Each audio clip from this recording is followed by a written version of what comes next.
tudo bem, queridos irmãos? Eu sou o pastor Fernando Galli e eu vou fazer algumas perguntinhas para você sobre Jesus.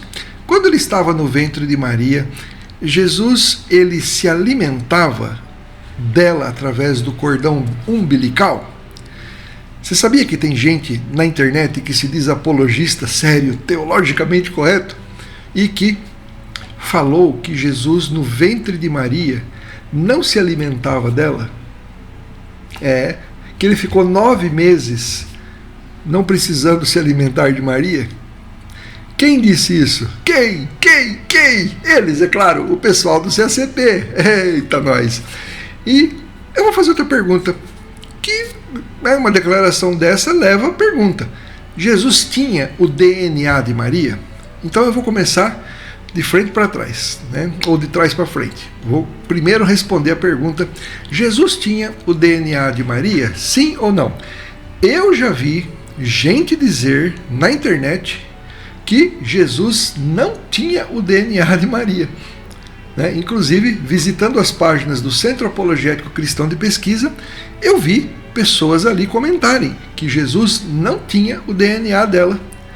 Agora veja bem, pessoal, vamos então imaginar o seguinte: se Jesus não tivesse o DNA de Maria, ele não seria consanguíneo de Davi e não cumpriria as promessas messiânicas. Também não poderia ser o segundo Adão, representante legítimo da raça humana. Ele não tem o DNA de Maria, e tem o DNA de quem então? Não é? A encarnação deixaria de ser real e se tornaria apenas aparente, e isso tem a ver com docetismo. Ao mesmo tempo, a concepção foi virginal, por obra do Espírito Santo. Então isso significa que Jesus recebe de Maria a humanidade verdadeira. É dela que Jesus recebe a humanidade. Jesus não herda a culpa adâmica federal, pois não tem pai humano, mas mãe ele tem. Resultado, Jesus é 100% humano por Maria e 100% divino por concepção sobrenatural. E porque ele é Deus, O verbo se fez carne. Então, queridos irmãos, isso é um verdadeiro absurdo, Agora, há uma pérola absurda publicada pelo CACP. Olha só, estou mostrando aqui na tela para você. Diz assim, essa parte em amarelo: terceiro, falta prova lógica. Maria apenas foi um receptáculo para o corpo humano de Jesus. Não se pode provar que a semente vinda de Deus fecundou o óvulo de Maria. Socorro! Isso são apenas conjecturas sem provas. Assim como tudo foi um milagre em sua concepção, Jesus também poderia ter sido preservado sem ter que se alimentar durante a vida uterina. Meu Deus do céu! Essa pérola é teologicamente frágil, biblicamente insustentável e biologicamente confusa. Vamos desmontar com calma e com lógica. Vamos lá? Primeiro, a própria Bíblia nega explicitamente a ideia de Maria como mero receptáculo. Lucas 1,31 diz: conceberás no teu ventre e dará à luz um filho. O verbo sulambano, significa conceber biologicamente, não receber algo pronto. Isabel confirma isso em Lucas 1,42. Bendito é o fruto do teu ventre. Veja, Jesus é fruto do ventre de Maria. Gente que não conhece Bíblia, cara. Fruto do ventre pressupõe gestação real, dependência uterina, nutrição, desenvolvimento. Hebreus 2,14 ainda é mais direto: visto que os filhos participam de carne e sangue, ele também igualmente participou. Não diz usou, diz participou. Gente, o que está acontecendo com o CACP, cara? Não acredito. Segundo, a objeção cai num docetismo disfarçado. Dizer que Jesus poderia não se alimentar no útero ou não depender biologicamente de Maria parece equivaler a afirmar que sua humanidade foi aparente, não real. Isso contradiz frontalmente Hebreus 2,17. Em tudo convinha que se tornasse semelhante aos irmãos. Um feto que não se alimenta, não cresce e não depende do corpo materno. Não é semelhante aos demais homens. Isso não é cristologia bíblica, é heresia antiga reciclada.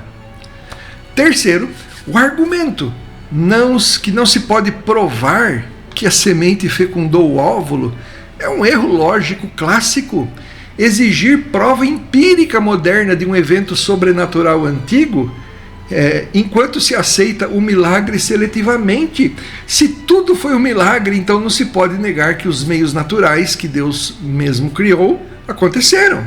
Milagre não é negação da biologia, é ação divina operando por cima ou dentro dela. O mesmo Deus, irmãos, que multiplicou pães, não fingiu que pão não existe. Ora, um outro ponto. A Escritura insiste na linhagem real e sanguínea de Jesus. Romanos 1, versículo 3 afirma que ele veio da descendência de Davi segundo a carne. Segundo a carne, em grego katasarka, exclui a ideia de corpo pronto, importado lá do céu para o ventre de Maria e independente dela. Se Jesus não tivesse herança biológica real, essa afirmação paulina seria vazia e Paulo não escreveria conjecturas. Agora, a tese do receptáculo destrói pilares então da fé cristã. Nega a verdadeira encarnação, ou pelo menos parte dela, rompe a solidariedade de Cristo com a humanidade, compromete sua função como segundo Adão. E aí, eu comentei isso com um seguidor do CACP, fanático, e ele, sempre defendendo o CACP, disse assim para mim: ué, se Jesus Cristo é o segundo Adão, o primeiro Adão não teve umbigo, o segundo também não precisava ter. Meu Deus do céu, o cara confunde tipologia com biologia, sabe? Padrão biológico não tem nada a ver com tipologia, tipo e antitipo, gente, ou antítipo, né? Pelo amor de Deus, cara, nada a ver. Essa pérola não é uma apologética correta, é um retrocesso doutrinário com verniz pseudocientífico, certo? Então, é um verdadeiro absurdo, né? E essa questão, né? Adão não é parâmetro biológico, é ato criacional direto, tá?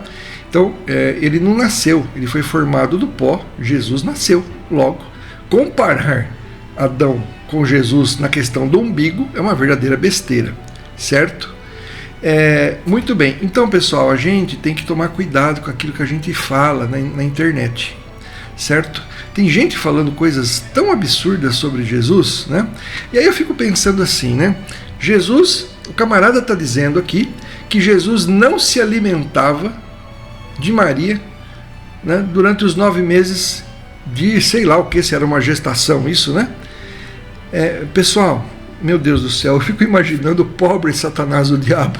Fiquei com dó dele, porque ele bancou o burro, né? Ele achou que ele ia conseguir desencaminhar Jesus por causa de 40 dias de jejum, e o Jesus do CACP já tinha feito jejum 9 meses no ventre de Maria. Pum! Pelo amor de Deus, né? O diabo tentou Jesus no deserto achando que ele era fraco, né? Esqueceu que o mesmo Cristo já tinha, né, que iria jejuar 40 dias ali, né, já tinha jejuado 9 meses no ventre de Maria. Claro, esse é um verdadeiro absurdo. Se Jesus não se alimentava de Maria, então quer dizer que ele não tinha umbigo mesmo, né? Porque não teve cordão umbilical para ele se alimentar. Gente, da onde esses caras tiram isso? Isso parece piada apologética de fim de semana para quem tomou umas 20 cervejas. Ah, não, cara. Não é possível. E você sabe como foi que eu descobri isso? Pois é, conversando com um apologista católico. Aí ele disse assim para mim: mas por que vocês falam que Jesus tinha Maria apenas como um receptáculo? Né? Eu falei: nós não falamos isso? Fala. E não só isso, fala que Jesus nem no ventre de Maria se alimentava dela. Eu falei: imagina, teólogo famoso, nenhum fala isso. Fala. Eu falei: mas não fala mesmo. Fala sim. Eu falei: se você mostrar para mim, eu faço 40 flexões aí, abdominais no chão aí. Então você vai fazer. Eu falei: não é possível. Aonde você viu isso? Aonde? No site do CACP. Aí eu, para fugir das 40 flexões, eu falei assim, não são teólogos famosos, pelo amor de Deus. Sei lá onde que eles se formaram, tá? Não estou depreciando a formação deles, mas é um site com muitos erros de teologia, muitos erros de compreensão do que as seitas ensinam. Então, o que a gente vai esperar desses caras? Socorro, gente, me ajude. O CACP ensinando que Jesus Cristo, no ventre de Maria, ficou 9 meses sem se alimentar, porque Deus não quis que ele, se alimentasse de Maria. E outra, o óvulo de Maria não foi fecundado também. Meu pai do céu, gente, que absurdo. Socorro. Deixa eu ir embora, vai. Tchau. Ai, Jesus.